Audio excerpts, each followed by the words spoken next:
اللہ الرحمن الرحیم ناظرین، پروگرام دستک میں خوش آمدید۔ اور اس وقت دنیا کی سب سے بڑی خبر یہ ہے کہ امریکہ نے مشرق وسطیٰ کے بارے میں اپنی نئی ترجیحات کا اعلان کیا ہے، اور پچھلی ڈونلڈ ٹرمپ کی جو انتظامیہ تھی، ان کی جو پالیسی تھی، اس پالیسی پر نظر ثانی کرنے کا فیصلہ کیا ہے۔ نئی امریکی پالیسی مشرق وسطیٰ کے بارے میں کیا پالیسی ہے، اس کے مشرق وسطیٰ کے امن پہ کیا اثرات پڑیں گے، اور اس میں اسلامی دنیا کا کیا کردار ہوگا، پاکستان کا ممکنہ طور پہ کیا کردار ہو سکتا ہے، ان تمام نکات کے اوپر بات کریں گے۔ لیکن اس کے ساتھ آپ کو مختصراً یہ بتائیں کہ نئے امریکی وزیر خارجہ نے مشرق وسطیٰ کے بارے میں نئی امریکی پالیسی کے خد و خال واضح کرتے ہوئے کہا کہ امریکہ مشرق وسطیٰ کے بارے میں پچھلی حکومت کی پالیسی پہ نظر ثانی کرے گا، اور پچھلی حکومت کی جو پالیسی مشرق وسطیٰ کے بارے میں خاص طور پر سعودی عرب اور متحدہ عرب امارات کو اسلحہ فروخت کرنے کی جو پالیسی تھی، اس پر بھی نظر ثانی کی جائے گی۔ اس کے ساتھ ساتھ دیکھنا یہ ہے کہ مشرق وسطیٰ کا جو امن پروسیس ہے، یعنی مسئلہ فلسطین، اور اس کے ساتھ ساتھ دیگر ایشوز جو مشرق وسطیٰ میں ہیں، ان کے بارے میں نئی امریکی انتظامیہ کی کیا پالیسی ہوگی، کیا مشرق وسطیٰ میں امن قائم ہو سکے گا، اسرائیل کو تسلیم کرنے کا پروسیس کیا اسی شد و مد کے ساتھ چلے گا، یا اس پالیسی پر بھی نظر ثانی ہوگی۔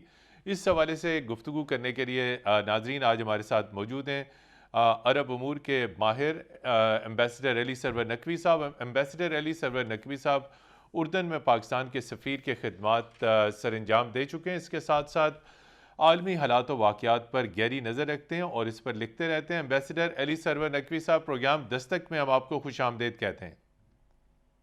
بہت شکریہ جی، ان کے ساتھ پریوش چودھری ہیں، بین الاقوامی امور کی ماہر، اور مڈل ایسٹ کے ساتھ ساتھ بین الاقوامی امور پر گہری نظر رکھتی ہیں اور اس پر لکھتی رہتی ہیں۔ پریوش چودھری، آپ کو بھی ہم پروگرام دستک میں خوش آمدید کہتے ہیں۔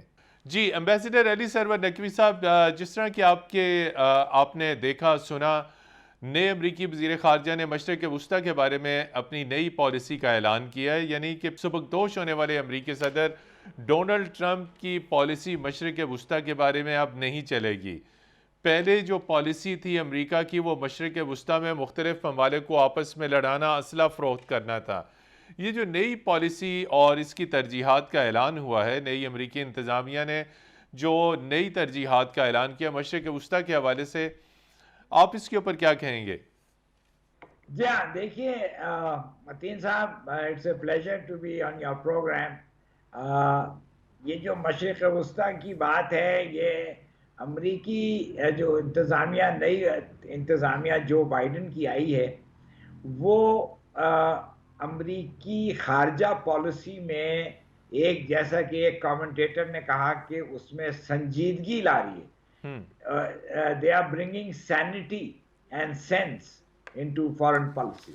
تو یہ ایک اب جو ہے سنجیدگی کا رجحان جو ہوگا، اس میں کافی تبدیلیاں آئیں گی، اور ان تبدیلیوں میں یہ ہے کہ بہت سے معاملوں میں نظر ثانی ہوگی۔ ابھی تو یہ سٹیج ہے ریویو کی۔ جب بھی نئی انتظامیہ آتی ہے تو پہلے ریویو ہوتا ہے سارے مسئلوں کا، اس کے بعد کوئی نئے سمت میں جاتے ہیں۔ تو ابھی یہ ریویو کر رہے ہیں، جس میں دو باتیں ہوئی ہیں۔ ایک تو انہوں نے کہا ہے کہ یو اے ای اور سعودی عرب کے ساتھ جو معاہدہ ہوا تھا اسلحہ کے فروخت کا، بالکل سپلائی کرنے کا، وہ معاہدہ اب اس وقت ہالٹ کر دیا گیا، روک دیا گیا ہے، اور اس کو ریویو کیا جا رہا ہے کہ آیا یہ اسلحہ مہیا کیا جائے ان کو، ان ممالک کو، یا نہیں۔ دوسرا ایک اور یہ انہوں نے انڈیکیشن واضح طور پہ دے دیا ہے کہ اسرائیل کے متعلق جو ان کی جو صدر ٹرمپ نے جو دو اقدام لیے تھے، ایک تو جیروسلم میں ایمبیسی شفٹ کرنے کا، اور جو دوسرا تھا وہ گولان ہائٹس میں جو گولان کی اونچائی ہے، وہ اس کو اسرائیلی تسلیم کرنے کا۔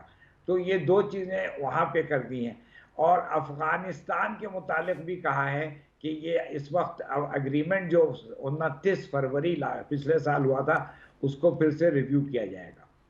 تو یہ ساری چیزیں ہو رہی ہیں، اور یہ اس کی وجہ سے